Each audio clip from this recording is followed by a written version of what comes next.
Okay, so I know that there were a few things we needed to help on. The first one is graphing quadratics in vertex form. So first things first, you want to find the vertex. So you're going to take the opposite of this number that's inside the parentheses to get your x value. So that's 1. Then you're just going to take this back number, -4. So 1 comma -4 is my vertex. So I'm going to go right 1 down 4. That's my vertex. Now, I have to find at least one other point here because I got to pull this other green dot to a point. So you can plug in any number that you want for x, okay? But I'm going to plug in 0. So it's going to be -2 times 0 minus 1, quantity squared, minus 4. So this will give you -1, the quantity squared, which is +1, times -2 is -2, and then minus 4 is -6. So that gives me the point 0 comma -6. So I'm going to grab this green dot and I'm going to take it down, just drag it down to 0, -6, and it'll place your parabola there, and you can just click check, and then you can move on.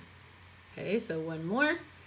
This would be the opposite, would be +6, so 6 comma 1 is my vertex, so right 6 up 1. Okay, again, I think I'll just plug in 0. So 0 minus 6 is -6. Quantity squared is +36. Oh, you know what? That one's not going to fit on the graph. So let me rethink that. Let's plug in like a 3, okay? So 3 minus 6 is -3. Squared is 9. 1/3 of 9 is 3. Plus 1 is 4. So I plugged in 3. And I got 4. And obviously you can use a calculator to be plugging in these numbers. I'm just kind of doing it in my head. And you can check it. Okay, now we're going to graph out of standard form. So this is going to be different, okay? So to find your vertex, it takes more work. So you have to know the equation x equals opposite b over 2a. So b is 2, the opposite of b is -2. And then a is -1/3. So on the bottom it's going to be 2 times -1/3. So this gives me -2 over -2/3. Now if you don't want to divide that by hand, this is when you would just get your calculator out. Okay, but this is going to end up being -6 over -2. Oops, sorry. Which is going to be +3. Now, we did all that work just to get the x value of the vertex. So that's 3 comma, now I have to plug the 3 in. So 3 squared is 9. -1/3 of 9 is -3. Plus 2 times 3 is 6. So -3 plus 6 is 3. Minus 4 is -1. That's just the y value of your vertex. So you would want paper out, obviously, or calculator. So 3 -1, right 3, down 1 is my vertex. Now, to find this other point, you just do it how we did the other problem. So really, you can plug in any number you want. I'm going to go with 0, because that's going to wipe out the first two terms. So it's going to be 0 plus 0 minus 4.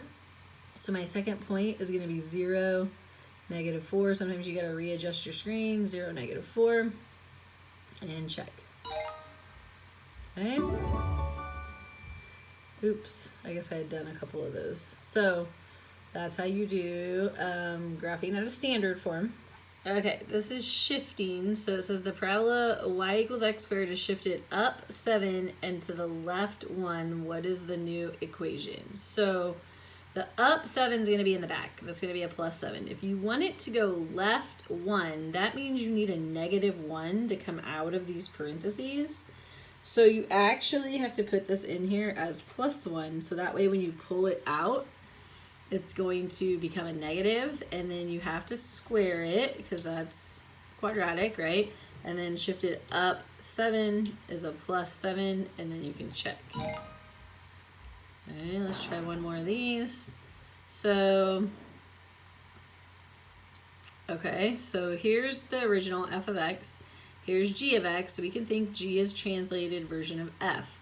So complete. So how did they get from g to f? Did they go up or down? We'll look at the back number. It's negative, so they went down by 7.